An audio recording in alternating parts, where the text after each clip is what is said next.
Bhupalpally municipality మంజూర్నగర్లో నిర్మించిన శ్రీ కలియుగ వెంకటేశ్వర స్వామి ఆలయం వద్ద శుక్రవారం మాజీ ఎమ్మెల్యే గండ్ర వెంకటరమణారెడ్డి తన నాయకులతో కలిసి మీడియా సమావేశాన్ని ఏర్పాటు చేసి మాట్లాడారు. ఆలయ పనులు ఇంకా పూర్తి కాలేదని, నూతన సంవత్సరంలో ఆలయ పనులు మొదలుపెట్టి త్వరలోనే పూర్తి చేసి ఎండోమెంట్కు తామే అప్పచెప్తామని తెలిపారు.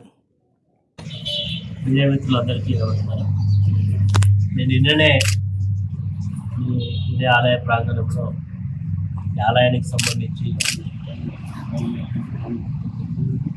మాట్లాడడం జరిగింది.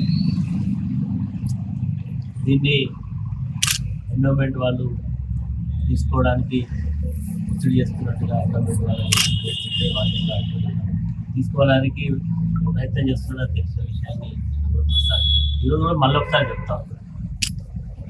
ఆలయం ఇంకా పనులు పూర్తి కాలేదు, ఇంకా ఆలయ పనులు జరగాల్సి ఉంది. ఆలయంలో ఎంతో భక్తి శ్రద్ధలతోటి ఇక్కడ పూజా కార్యక్రమాలు నిర్వహిస్తున్నాం. అదేవిధంగా అభివృద్ధి కార్యక్రమాలకు కూడా ప్రయత్నాలు చేస్తూ ఈరోజు ఈ స్థాయికి తీసుకురావాలి. ఇంకా దీన్ని పూర్తయిన తర్వాత నిన్న చెప్పిన మాట ప్రకారం ఎండోమెంట్ తిరుమల తిరుపతి దేవస్థానానికి మేమే స్వచ్ఛందంగా వచ్చి వాళ్ళకి అప్పగిస్తాం. ఎంతో తొందర అవసరం లేదనేది కూడా మరొకసారి తెలియజేస్తూ, ఆలోచన ఏమైనా ఉంటే తక్షణమే విరమించుకోవాలని చెప్పి కూడా భక్తుల పక్షాన, ప్రజల పక్షాన ప్రభుత్వానికి విజ్ఞప్తి చేస్తుంది.